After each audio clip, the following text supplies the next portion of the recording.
So today, I want us to look at the types of real estate. Our topic today is the type of real estate. Real estate is land and anything above or beneath it. As a practitioner in the industry, it is essential we understand the various types of real estate. This is particularly useful when trying to acquire land due to zoning arrangements by the regulatory authorities. The following are the types of real estate. So what we are saying basically here is that you need to understand the type of real estate. If you want to buy land, for example, you must know what you want to do first before you buy land. If you see a piece of land, you go and buy it, you have in mind to do residential apartments, and the land is meant for commercial, it will not work.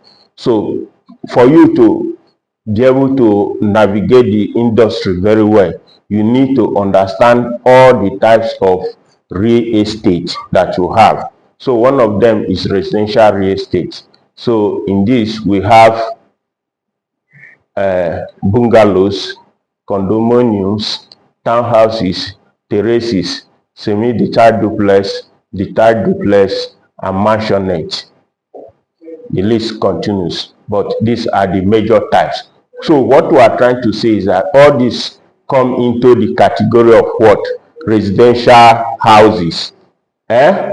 Number two is commercial real estate. These are property used primarily for business purposes, must be built in a land zoned for commercial purpose. I hope the word zoning is not confusing us. In some places they use land use. You understand me?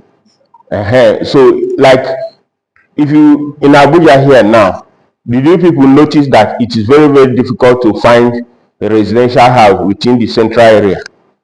It's because of what they call what? Zoning arrangement. Central area is like for business and government offices. In fact, it's very difficult for them to approve. I've not seen anyone anywhere. Residential house within the central area. You can have hotel, which is commercial, but house as in normal house where people live is a bit difficult. So under commercial, you have things like shopping mall, office buildings, hotels, hospitals, filling station, theaters, restaurants, parking spaces, and many more. The list for when it comes to commercial is really much. I want to ask you people a question. We included hospital here. So hospital in this sense, if government build a hospital, is it a commercial real estate?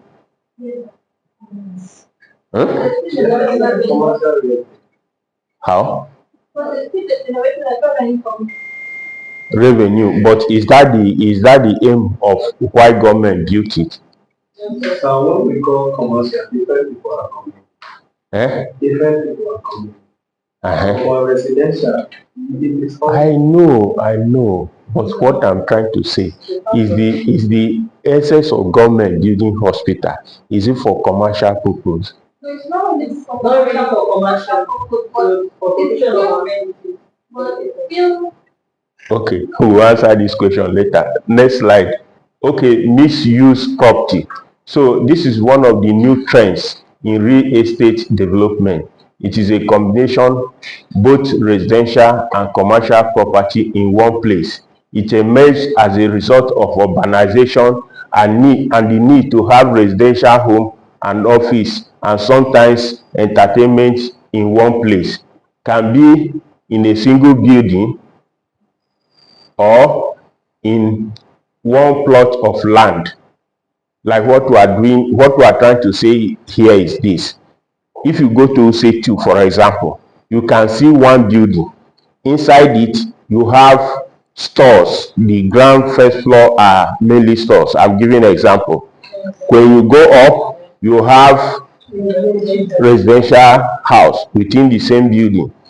If you still go up further, you can have entertainment, restaurants, spa, all those kind. Everything you need is inside one building.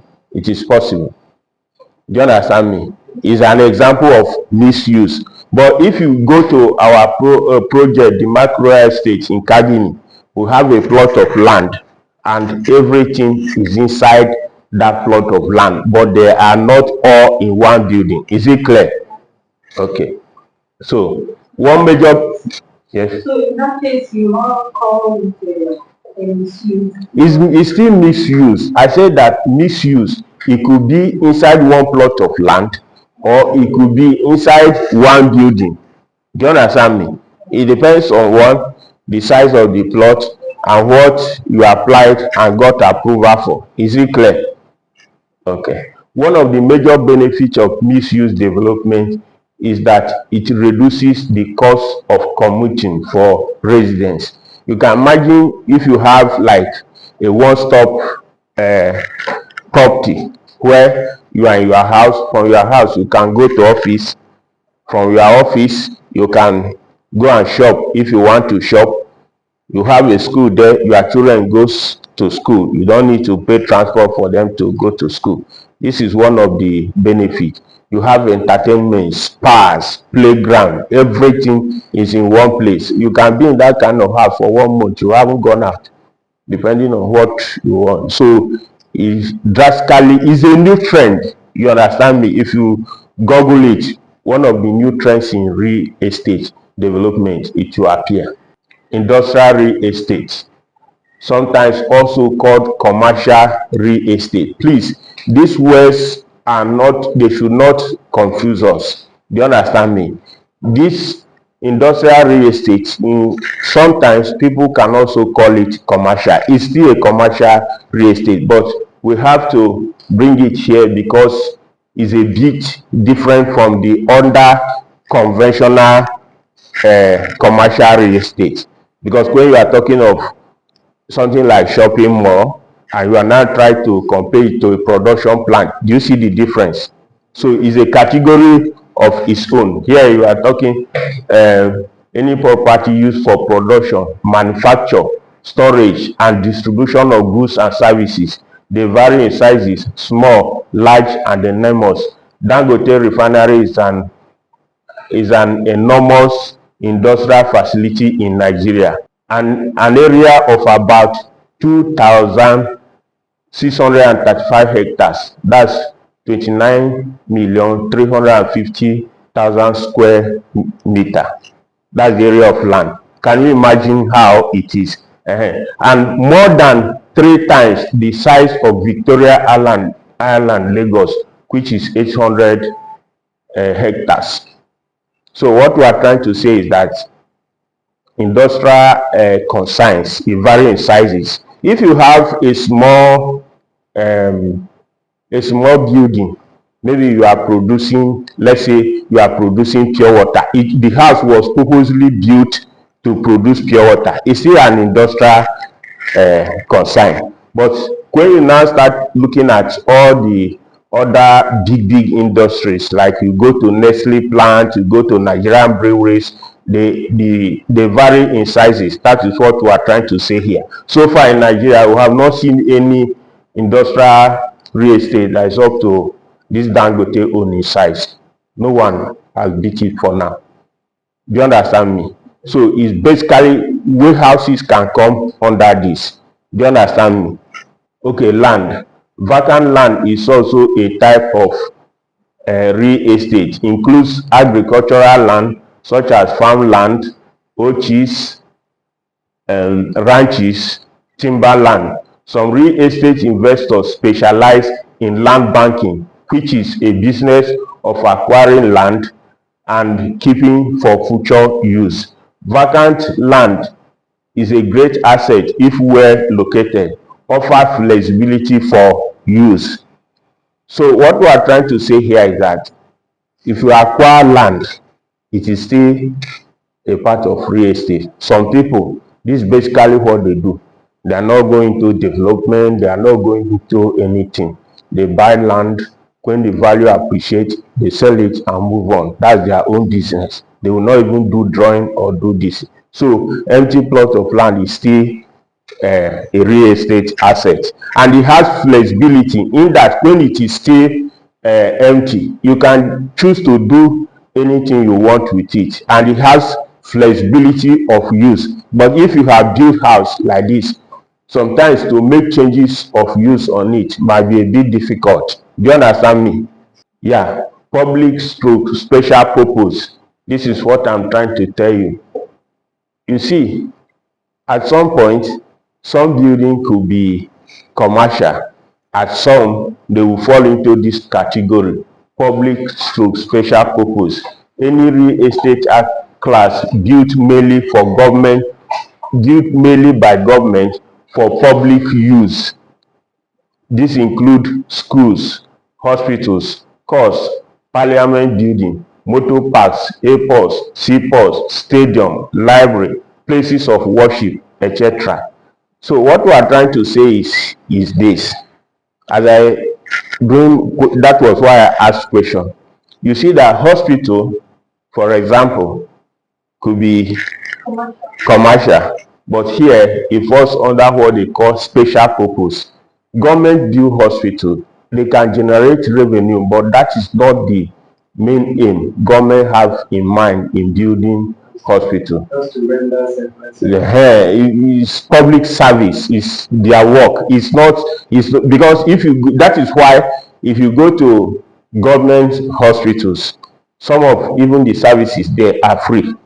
They give consideration for elderly people, for children, for if they are doing immunization, sometimes it's completely free. The aim of setting it up was not for profit, so you cannot basically put it fully as a commercial property. Is that understood?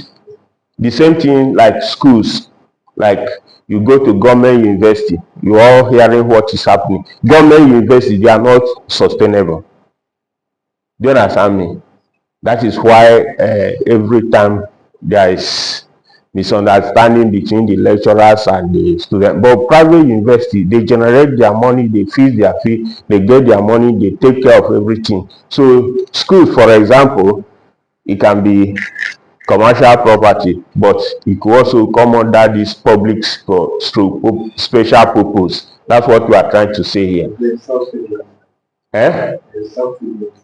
So it's not due for commercial. So points to note, some real estate can be at one time be a commercial property, and at other place be public real estate class. Examples are schools and hospitals. That's what I've explained before. So recommendation. Type of real estate one can develop is a major issue when buying land. It is highly recommended that one pay attention to the land use before purchasing. Verification can be made from land registry and fiscal planning units. Though in some cases, one can apply for change of use and diligently follow the process and get it. Knowing what you are buying will enable you prepare your mind for what lies ahead. Note also that some land title just bear commercial without specifying the type of commercial property. Inquiry at the development control unit will review the actual type of commercial property one can develop. If you see our Demand Heavy Estate, if you take the title document, it is written commercial. But it was only when we went to development control and say, which type of commercial can we build here? That was what, when they told us that what we mean here is block of flats. The land is a marked for block of flats where you can accommodate large number of people. Do you understand me? So it is that is one of the essence of this lecture.